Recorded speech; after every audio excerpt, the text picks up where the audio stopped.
يلا فيديو جديد. وصفتنا النهارده حلوة قوي، ان شاء الله كملي الفيديو للاخر هتطلع بنتيجة روعة بجد. هنعمل النهارده صينية عظمة، والعظمة لله طبعا. اهم حاجة هنسمي الله ونصلي على الرسول، اللهم صل وسلم وبارك على سيدنا محمد. لايك وشير وسبسكرايب للقناة علشان يوصل لكم كل جديد. هنعمل النهاردة الجمبري زي ما انتم شايفين كده شكله عامل ازاي، واللون والتتبيلة اللي هتخليه مقرمش وبالشكل التحفة ده. اول خطوة بتعمليها في الجمبري ان كيس الرمل اللي بيبقى في الظهر بأي خلة عندك، خلة شيش طاووق او خلة الاسنان، اي خلة موجودة، وهتبدأي شايفين كيس الرمل ده مهم قوي ان انت تشيليه. دي اهم حاجة في تنظيف الجمبري. بعد كده اي زيادات بقى هتشيلها. طب الجمبري اللي بيتقشر، بصي بشيل الراس واحده واحده بتلفيها اهي، تتلفي معاكي بسهوله خالص. انت امسكي اول واحده ولفيها كله بيتلفي معاكي. عاوزه تسيبي الديل بقى سيبيه، عاوزه تشيليه دي يعني حاجه براحتك. لكن انت لما بتسيبيه بيبقى حلو كده وشكله حلو. بس اهم حاجه في الموضوع ان انت كيس الرمل ده تشيليه. بحط له محلول النقع بتاعه ليمون وملح بس مش اكتر. ودي التوابل بقى اللي كانت قبل كده كبنها، عملت توابل من اول وجديد. اجيب بقى البوله وبعد ما صفيته كده احط بقى التوابل ايه اللي عليه اللي بتخليه فعلا حلو. معلقه صغيره من الكمون، ومعلقه صغيره من الكزبره الناشفه، الملح على حسب الكميه، ونص معلقه من الفلفل الاسمر، معلقه صغيره من الثوم المفروم، معلقه صغيره مليانه من الكركم. هي دي التوابل، وكمان يعني معلقه مش مليانه قوي من الثوم المفروم. وكمان شبت هتقطعيه تقطيعه صغيره، ده يعني بيكمل التتبيله ويخلي طعمها حلو قوي.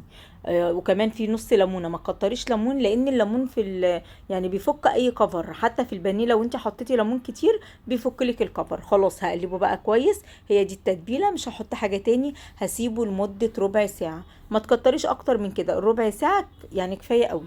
معايا كوبايه من الدقيق، هحط عليها ميه، مش هقولك ميه قد ايه، انا عاوزه يعني القوام يكون تقيل قوي مش خفيف. شايفين؟ يعني محطتش لسه توابل علشان لو ميه زادت مني ولا حاجه التوابل تتقلها. حطيت معلقه مليانه كده من الكركم، وكمان معلقه صغيره من الكزبره، ومعلقه من الكمون، ونص معلقه من الفلفل الاسمر.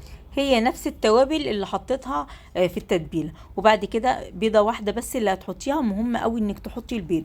البيض هو اللي بيخلي الكفر من بره يمسك، وبيخليها كمان من بره مقرمشه، ومن جوه بيخلي السمك او البانيه بيخليه طري من جوه، فمهم قوي انك تحطيها.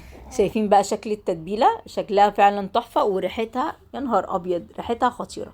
هنعمل النهارده صينيه. انا دلوقتي يعني كل شويه ابص الاقي ايه، صينيه الشرنوبي، صينيه مش عارفه مين. طب ما احنا نعمل صينيه، يعني نعمل صينيه كمان ونسميها باسمنا. الصينيه بتاعتي النهارده هسميها صينيه الشيف رشا. مش بتريق والله، لا ما هو فعلا يعني كل حد يروح ياكل في مطعم يسمي اسم الصينية باسمه. فاحنا هنعمل الصينية بتاعتنا وهنسميها باسمنا. الاول كده كمان في الكريسبي ده لو موجود عندك، يعني هو للجمبري والاسماك. هو يعني حلو قوي بيدي قرمشه. فلو موجود عندك هتحطيه على الدقيق، مش موجود خلاص مفيش داعي خالص ان انت تحطيه. حطيت هنا كوبايه من الدقيق وعليها كمان نص كوبايه من النشا. اهم حاجه النشا، اوعي تنسي النشا، هو اللي هيخليه مقرمش وحلو. هقلبه بقى كويس، وبعد كده هنزل بقى بالجمبري. خلاص يعني ببدأ اصفيه.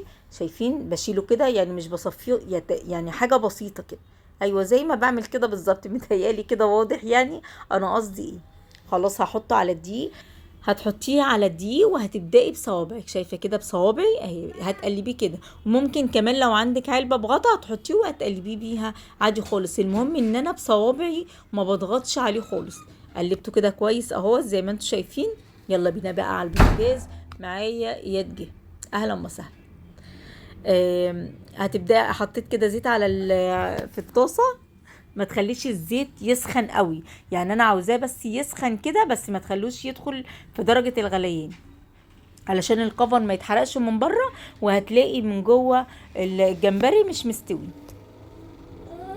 شايفين بقى يعني التتبيله مخلياه لونه اصفر ازاي؟ اول ما حطيته في الزيت لونه اصفر وبقى عامل ازاي؟ ده من الكركم.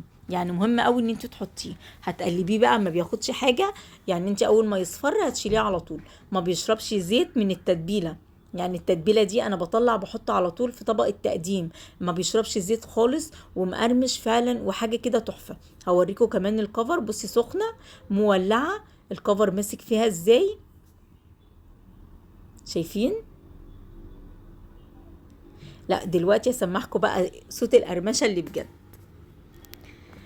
هبدأ اقلبه وهطلعه كده، هحطه زي ما قلت لكم في طبق التقديم، لان ما بيشربش زيت ولا اي حاجه، بجد طعمه تحفه، احلى من اللي يعني بتشتريه من بره. شايفين؟ وطبعا انت بتجيبي الكيلو من بره غالي جدا، لكن الصغير ده انت بتجيبيه يعني مش بيبقى غالي قوي لدرجه اللي انت بتجيبيه من بره، وبيطلع لك كميه كتير زي ما انتم شايفين.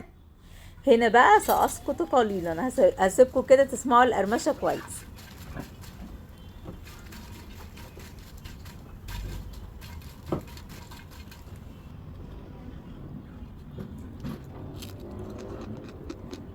ايوه سامعين؟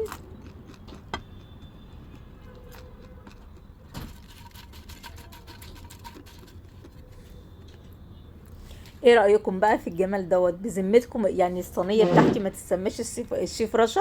ايوه انا عارفة ان هاخد تريقة كتير. بعد كده بقى الرز، يا نهار ابيض، الرز ده عاوز له حلقة لوحده يعني. لا بجد والله تحفة، من غير ما احرق البصل ولا اي حاجة. ان شاء الله هنزل لكم الطريقة بتاعته. رصي بقى زي ما انت عاوزة، دي طريقتي كانت في الرص. الطريقة اللي تعجبك لا حطي على الصينية على طول، انت لسه هتحطي في طبق. شايفين؟ اهي دي الصينيه بقى بتاعت الشيف رشا. يا رب الفيديو النهارده يكون بسيط ويكون عجبكم، وقدرت اوصل لكم كل معلومه ولو صغنطوطه قد كده بالفيديو عشان النتيجه تطلع كويس. اشوفكم ان شاء الله على خير في فيديو جديد، مع الف سلامه.